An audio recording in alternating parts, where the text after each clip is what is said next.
नमस्कार। मैं डॉक्टर संजय कुमार चौबे आपके समक्ष काव्य दीपिका के तृतीय शिखा के साथ फिर से उपस्थित हूँ। हम लोग अभी तक पढ़ रहे थे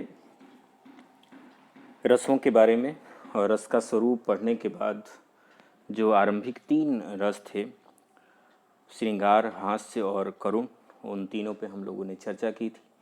उसके बाद क्रमशः आगे बढ़ रहे हैं। काव्य दीपिकाकार ने जो बाकी उदाहरण दिए उसमें से आज हम 3 रसों को लेकर के चलेंगे। उसमें से रौद्र, वीर और भयानक 3 रसों पे आज हम लोग चर्चा करेंगे, उसको पढ़ेंगे। रौद्र रस का उदाहरण देते हैं वो, जैसा कि आप जानते हैं कि रौद्र रस जो होता है उसका क्रोध स्थायी भाव होता है। क्रोध स्थायी को रसो रौद्रः रसः, ऐसा आप कहते हैं। उसका उदाहरण वो देते हैं, कहते हैं कृतम अनुमतम दृष्टम वा यैरिदम गुरुपातकम मनुज पशुभिर निर्मर्यादैर्भवद्भिरुदायुधैः नरकरिपुणा सार्धं तेषां सभीमकिरीटिना मयमहमसृं मेदो मांसैः करोमि दिशां बलिम।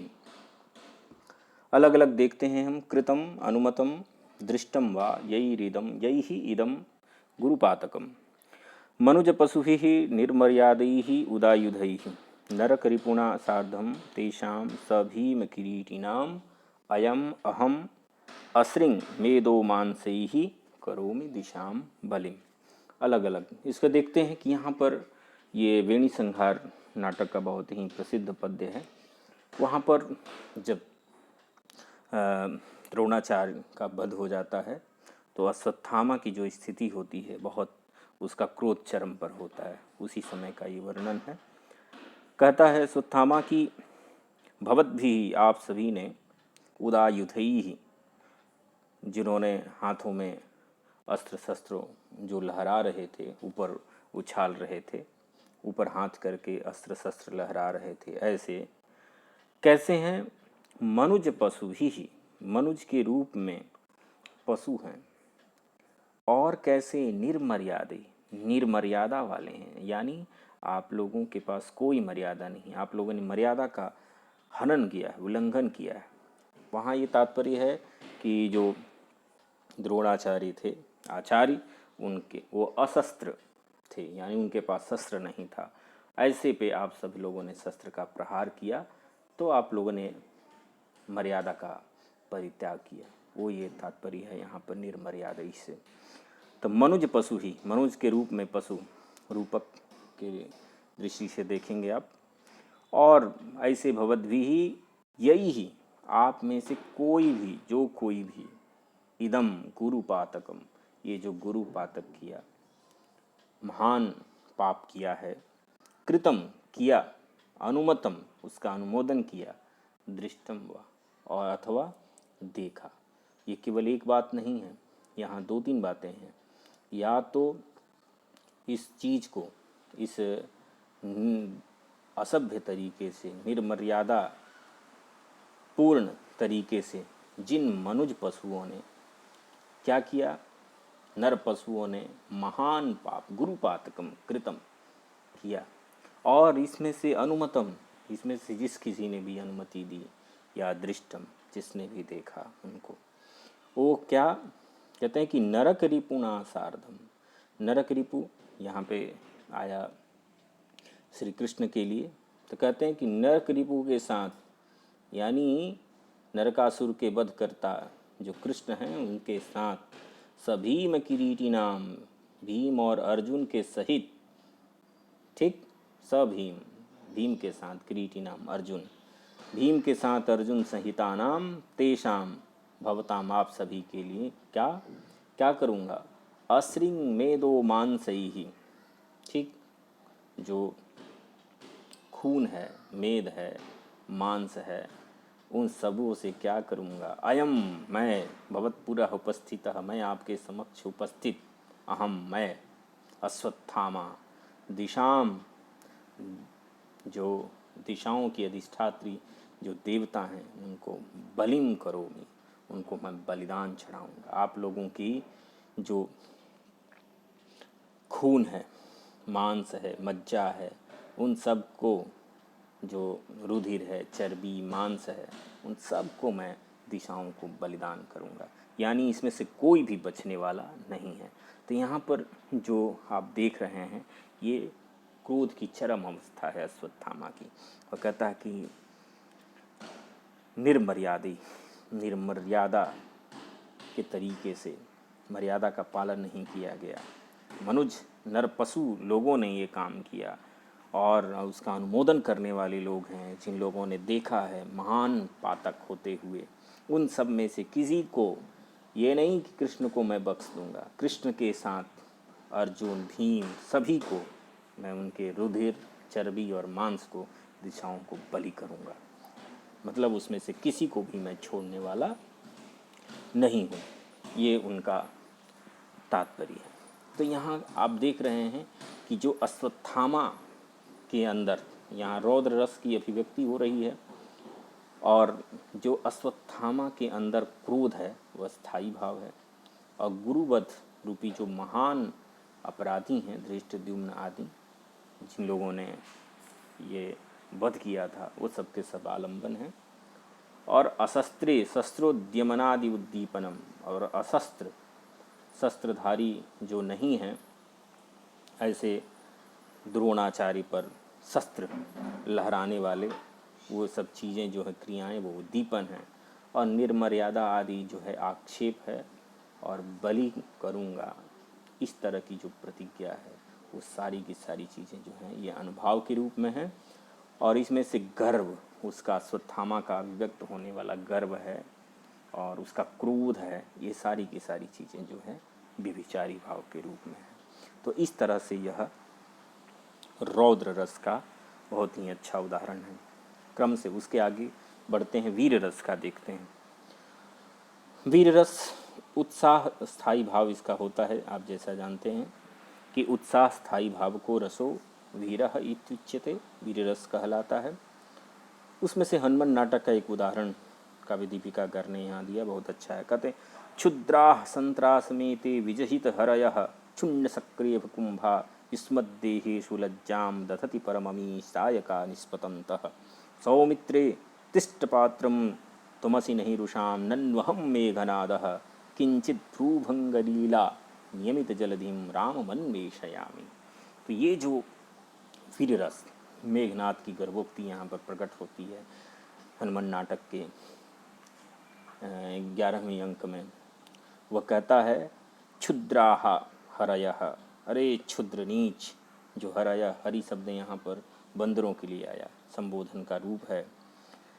एते हरयः क्षुद्राः संत्रासम विजहत, विजहित, क्या करो तुम लोग अपना सारे बंदरों, जो क्षुद्र बंदर हो, तुम सब के सब भय का परित्याग कर दो, भय छोड़ दो, त्यजत। ठीक है, क्षुद्राः हरयः, क्षुद्र बंदरों, एते जो सारे हमारे सामने दिखाई दे रहे हो, वो क्या करो, संत्रासम, संत्रास को, भय को, विजहित, त्यजत, छोड़ दो। कह रहा है कि जो हमारे सायकाः, अमी सायका, ये मेरे जो बाण हैं वो क्या हो रहे हैं, युष्मद् देहेषु निष्पतन्तः, तुम सबके देह पर गिरते हुए लज्जाम दधति, परम लज्जा, सामान्य कोई लाज नहीं, बहुत बड़ी लाज उनको हो रही है, शर्म आ रही है उनको।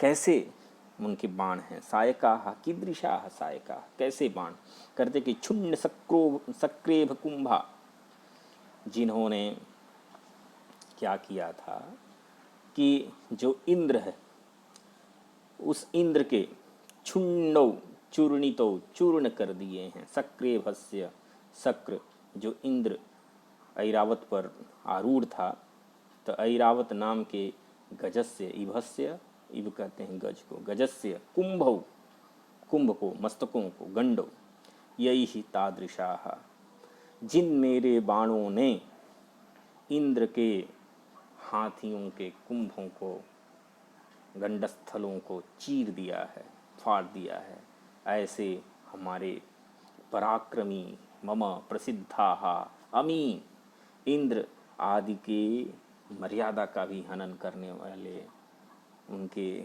मान का भंजन करने वाले अमी शायका, ये मेरे बाण युष्मद्देहे सुनिस्पतंतः, तुम सबके देह पे गिरते हुए परम अत्यंत ही लज्जाम दधति, लज्जा का अनुभव कर रहे हैं।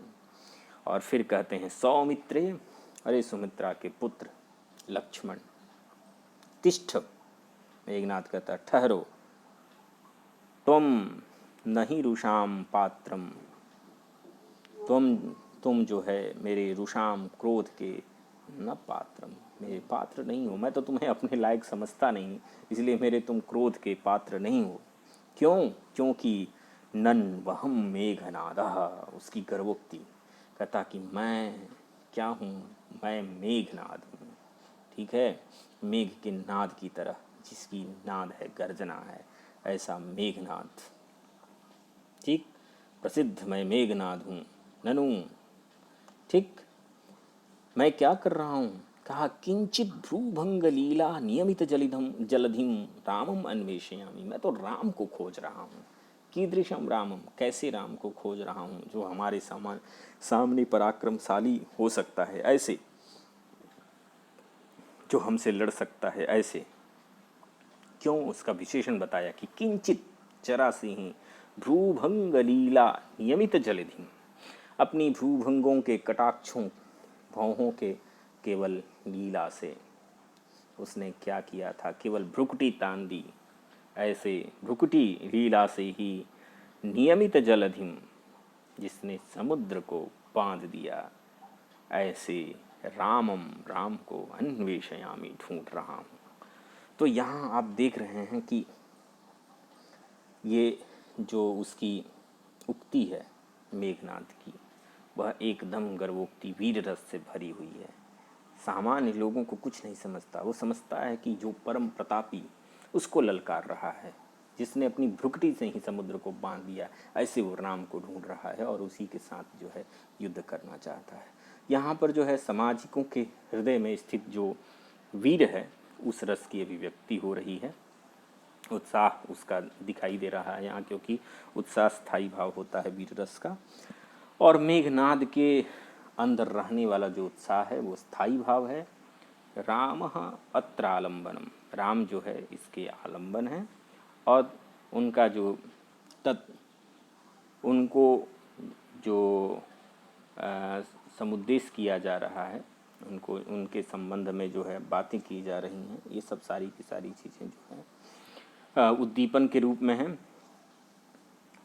और क्षुद्रेषु उपेक्षा पराक्रमशालिनी रामे प्रतिस्पर्धा चानुभावु, और दो चीज़ें अनुभाव के रूप में हैं, एक क्षुद्र जो हैं बंदर इत्यादि उन सब का और उनका परित्याग, और राम के प्रति प्रतिस्पर्धा, ये दोनों के दोनों चीज़ें अनुभाव हैं।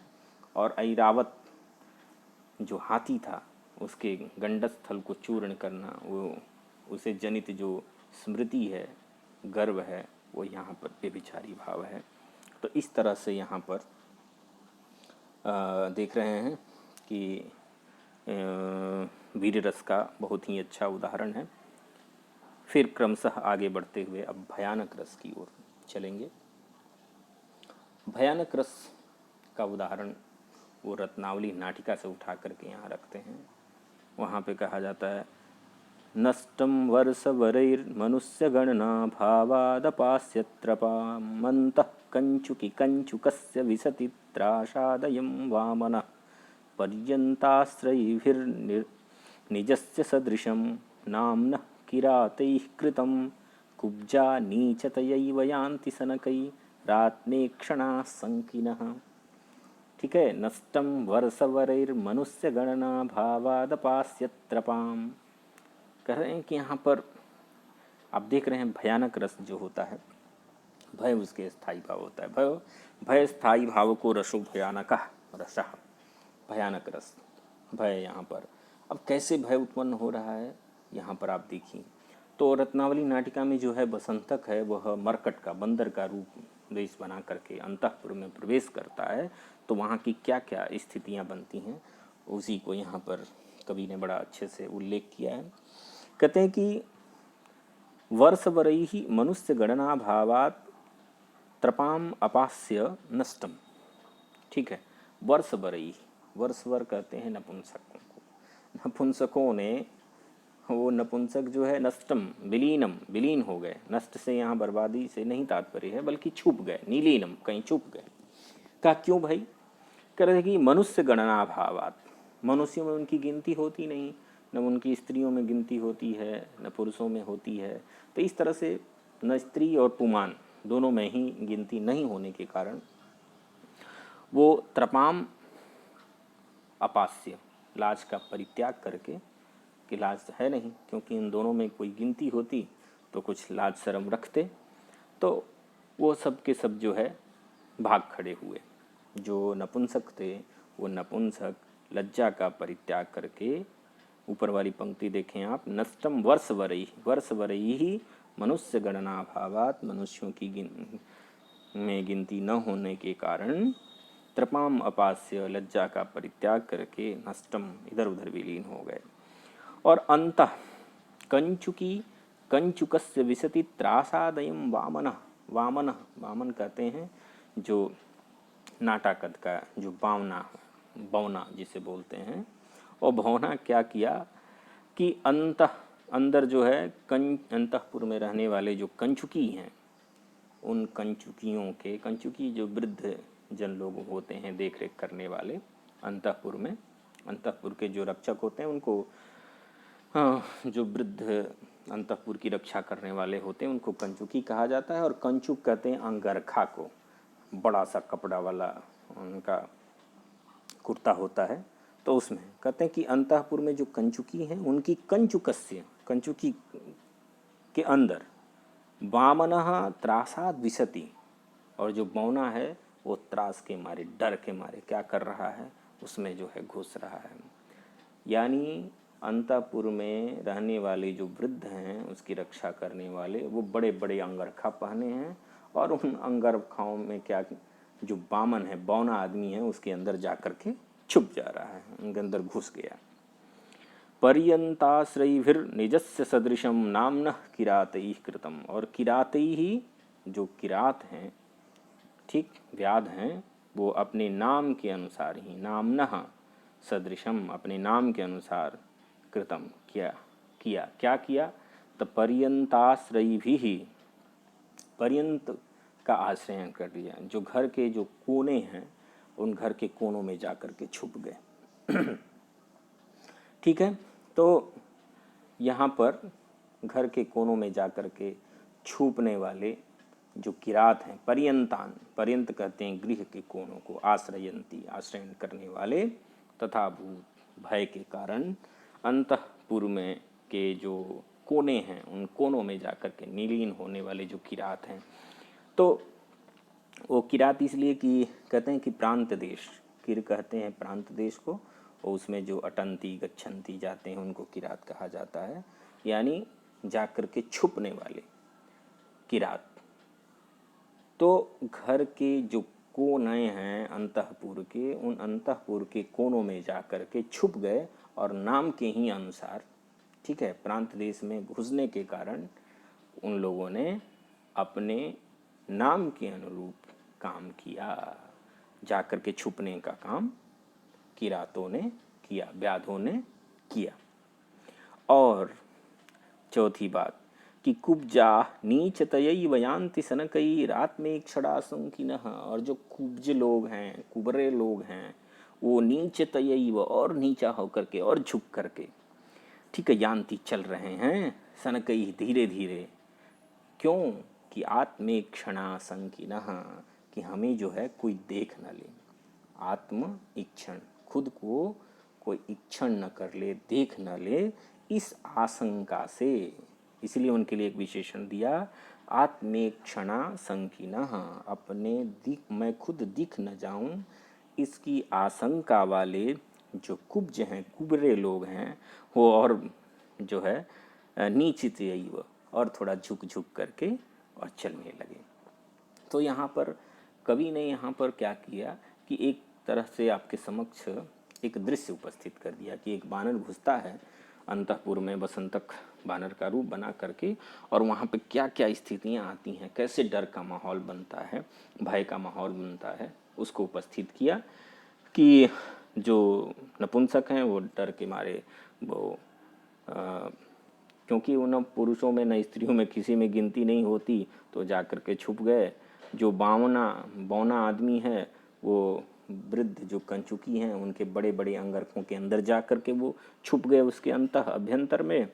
और जो किरात हैं, व्याध हैं, वो सब नाम के ही अनुरूप छुपने वाले जाने वाले वो अंतःपुर के कोनों में जा कर के छुप गए।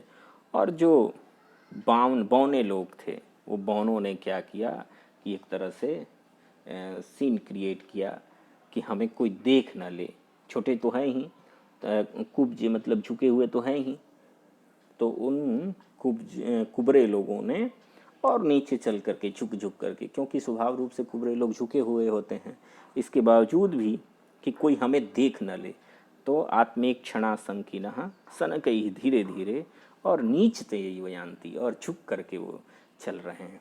तो यहाँ पर आप देख रहे हैं कि जो सहृदय है, पाठक है, श्रोता है, उसके अंदर जो भयानक रस है उसकी अभिव्यक्ति हो रही है। यहाँ जो वर्षवर हैं, नपुंसक हैं, बामन आदि हैं, उनमें रहने वाला जो भय है वो स्थायी भाव है, चाहे वो बौने के अंदर हो, चाहे नपुंसक बामन वर्षवर यानी नपुंसक के अंदर हो, या किरातों के अंदर हो, या कुबरे लोगों के अंदर हो, तो भय जो है स्थायी भाव है। और बानर जो है आलंबन विभाव है। और उसकी जो चेष्टाएं हैं वो उद्दीपन के रूप में है कि उछलना, कूदना इत्यादि। और वर्षवरादि नाम पलाय्य नियमनम अनुभाव, और जो भाग रहे हैं, पलायन कर रहे हैं हिजड़े आदि, और छुप रहे हैं, ये जो अनुभव है। और इसे जो त्रास, शंका, इस तरह की जो चीज़ें हैं वो क्या हैं, यहाँ पर व्यभिचारी भाव है। तो हम लोगों ने इस तरह से आज पद्यों में 3 रसों की व्याख्याएं पढ़ी। मुझे विश्वास है कि आपको पसंद आया होगा। आप इसे पढ़ें, समझें। टेक्स्ट में कहीं दिक्कत हो सकती है देखने में, तो आप अपनी किताब का सहारा ले सकते हैं, और फिर इसी क्रम में बचे हुए शेष रसों पे फिर से चर्चा करेंगे। तब तक के लिए बहुत बहुत धन्यवाद।